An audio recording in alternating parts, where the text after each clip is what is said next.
제가 버벅거리지 않으려고 열심히 읽어봤는데 오늘도 버벅거렸습니다. 지금 여호수아 13장부터는 분배를 시작했다라고 말씀을 드렸고, 어제는 이 여호수아가 이제는 나이가 많아서 늙었다.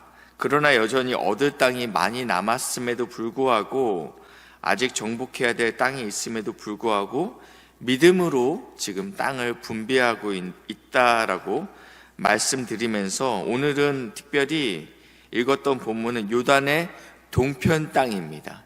그러니까 약속의 땅은 아닙니다. 하나님께서 이스라엘 백성에게 이 가나안 땅을 약속의 땅으로 허락하셨죠. 그런데 이 가나안 땅이 아닌 요단강의 동편의 땅을 분배하는 모습들을 두 지파 반이 나눠 가지게 됩니다. 루벤 지파, 그리고 갓 지파, 그리고 므낫세 반 지파가 나누게 되는데, 15절 보시니까요, 모세가 루벤 자손의 지파에게 그들의 가족을 따라서 기업을 주었으니, 분명히 여호수아는 여호수아 시대 때 기록된 말씀이고, 저희가 13장 초반에는 여호수아가 이미 나이가 많이 들었다라고 이야기하고 있는데, 15절에는 모세가 이 땅을 나눠주고 있다. 아직은 요단강을 건너기 전이었기 때문에 지금 이거는 모세가 두 지파 반에게 땅을 나눠주는 장면입니다. 그리고 24절입니다. 24절에도 모세가 갓 지파 곧 갓 자손에게도 그들의 가족을 따라서 기업을 주었다. 그리고 29절, 모세가 므낫세 반 지파에게 기업을 주었을 때, 그러면서 이 땅들을 어떻게 모세가 나누어 주었는지에 대해서 기록하고 있습니다. 이 사건을 좀 더 자세히 보기 위해서는 민수기 32장으로 저희가 가봐야 되는데요. 민수기 32장에 보시면 이것은 이제 모세 시대에 기록된 말씀이죠. 루벤 자손과 갓 자손은 심히 많은 가축대를 가졌더라. 그들이 야셀 땅과 길르앗 땅을 본즉 그곳은 목축할 만한 장소인지라. 요단의 동쪽을 지금 의미하고 있는데, 제가 지도를 좀 부탁드렸는데 혹시 지도가 보이시면 요단의 동편을 의미하고 있는 두 지파 반이 나와 있습니다. 위쪽부터 보시면 므낫세가 있습니다. 그리고 갓 지파가 있고, 그리고 맨 아래 루벤 지파가 지금 하나님이 약속하신 땅이 아닌 이 요단의 동편을 차지하게 됩니다. 그리고 루벤 아래에는 모압이 보입니다. 모압이 보이실까요? 네, 그 사해를 끼고 모압이 있습니다. 근데 이 루벤 자손과 갓 자손이 이 요단 동쪽이 굉장히 마음에 들었습니다. 왜냐하면 우리는 가축이 많기 때문에 요단강을 건너지 않고 지금 이곳으로 충분합니다.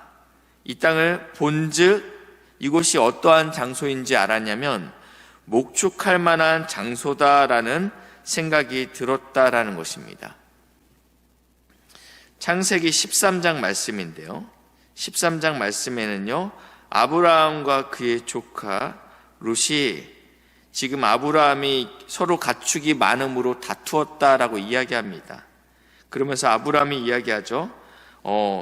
나를 떠나라. 내가 좌하면 나는 우하고 내가 우하면 나는 좌하리라. 그때 이 조카 롯이 눈을 들어 요단 지역을 바라본즉, 어디까지 바라봤냐면 소알까지 온 땅에 물이 넉넉하여, 이 소알은 저희가 방금 전에 봤던 이 갈릴리 호수의 맨 끝에 부분입니다. 그러니까 모압 땅입니다.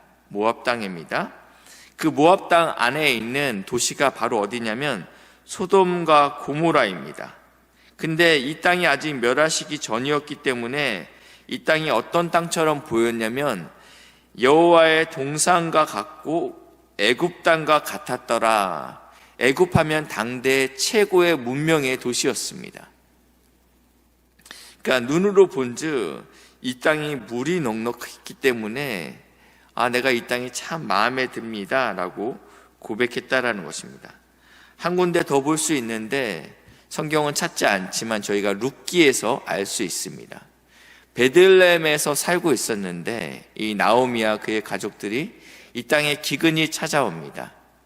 그래서 이들이 기근을 피해서 어디로 가게 되냐면 모압으로 가게 됩니다. 그러니까 유단 동편으로 갔다라는 말씀이죠. 이 말씀은 무슨 말씀이냐면 유압 동편이 굉장히 사람들이 살기에, 가축을 키우기에 적합한 곳이었다라는 것을 알 수 있다라는 것입니다. 이것은 누가 봐도 굉장히 좋은 땅이었습니다. 그런데 이들이 오늘 다시 민수기 32장으로 넘어오시면 이 루벤 자손과 갓 자손이 지금 하나님이 약속하신 땅이 아닌 이 요단 동편을 바라보니 참 좋은 땅이구나라는 마음을 가지게 되었다라는 것입니다. 그래서 이들이 여호수아 모세를 찾아갑니다. 모세를 찾아가서 32장 민수기 32장 4절 말씀인데 이렇게 이야기합니다. 곧 여호와께서 이스라엘 회중 앞에서 쳐서 멸하신 땅은, 여호와께서 약속하신 땅이라고 이야기하지 않았습니다. 이 땅은 여호와께서 쳐서 멸하신 땅입니다. 근데 그 땅이 목축할 만한 장소이요 당신들의 종에게는 가축이 있나이다. 아시죠? 우리 좀 가축이 좀 많이 있습니다. 근데 이 땅은 여호와께서 멸하신 땅이지만 목축할 만한 장소입니다. 그러면서 자신의 본심을 이렇게 드러냅니다. 또 이르되 우리가 만일 당신에게 은혜를 입었으면 이 땅을 당신의 종들에게 그들의 소유로 주시고 우리에게 요단강을 건너지 않게 하소서라고 이야기하고 있습니다. 그러니까 이들의 본심은 무엇이냐면 약속의 땅이 중요한 것은 아니고 우리가 살기에 적합한 땅을 우리가 찾았으니 우리는 그 약속의 땅 요단강을 건너지 않기를 원합니다 라고 이야기하고 있다는 것입니다. 땅 분배의 시작부터 지금 삐그덕거리고 있습니다. 하나님이 분명히 약속하셨지만, 너희가 가야 될 땅이 어딘지 분명히 말씀하셨지만 우리 눈에 보기에 이 땅이 좋습니다 라고 고백하고 있다는 것입니다.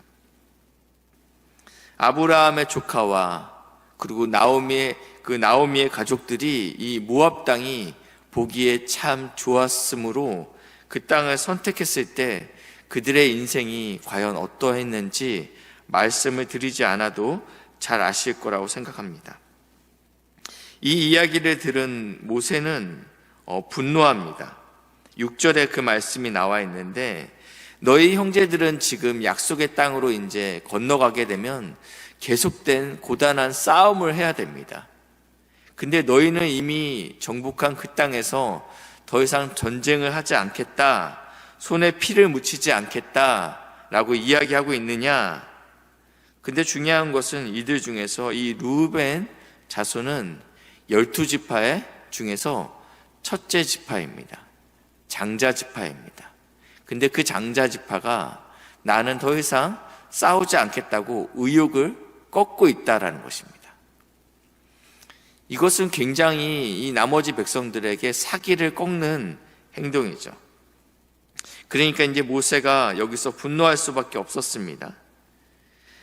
그러자 이제 이들이 대안을 가지고 옵니다.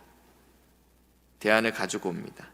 어떠한 대안을 가지고 오냐면 그렇습니다. 우리가 이 땅을 가지겠지만 이 전쟁에서 우리가 앞장서겠습니다.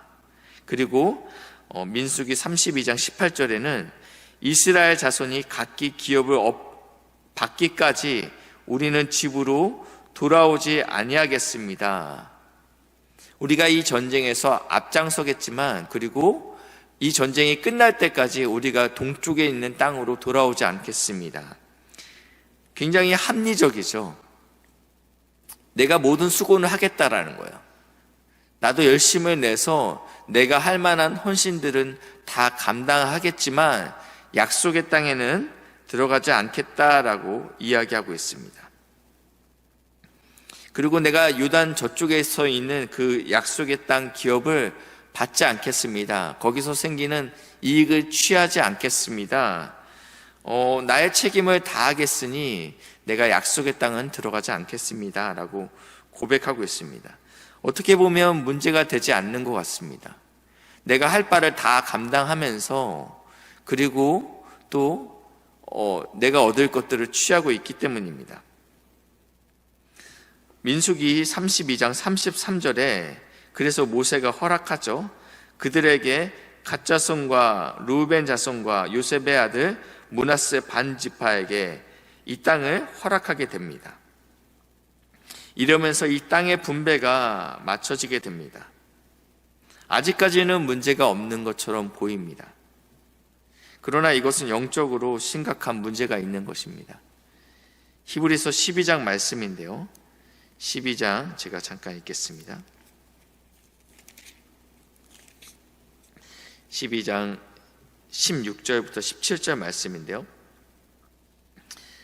음행하는 자와 혹 한 그릇 음식을 위하여 장자의 명분을 판 에서와 같이 망령된 자가 없도록 살피라. 에서는요, 자신의 배고픔 때문에 허겁 사냥을 마치고 돌아왔는데 그의 동생이 팥죽을 쓰고 있었습니다. 그래서 이 팥죽을 달라고 했을 때 그의 동생이 무엇이라 얘기하죠? 장자의 명분을 나에게 넘기라 라고 이야기할 때 이것을 경홀히 여겼다라고 표현하고 있습니다.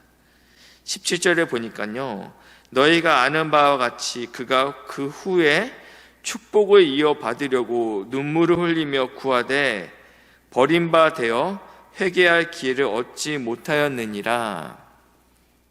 처음에 이 선택이 아무것도 아닌 것처럼 생각했지만 결국은 눈물을 흘리게 되었다라고 이야기합니다. 우리의 모든 선택이 우리의 눈에 보이는 것으로 인해서 결정되지 않으시길 바랍니다. 우리의 선택이 눈에 보기에는, 당장 보기에는 이것이 분명히 더 좋아 보일 수가 있습니다. 그럼에도 불구하고 우리의 눈에 보이는 것들은 온전치 않다라고 성경에서 이야기하고 있습니다. 우리는 보이는 대로 사는 사람이 아니라 들리는 대로 사는 싸움을 싸워야 된다라는 것입니다. 세상에 보일 때는 우리가 손해보는 것 같고 억울한 것 같지만 하나님이 우리에게 분명히 말씀하십니다. 좁은 길로 가라.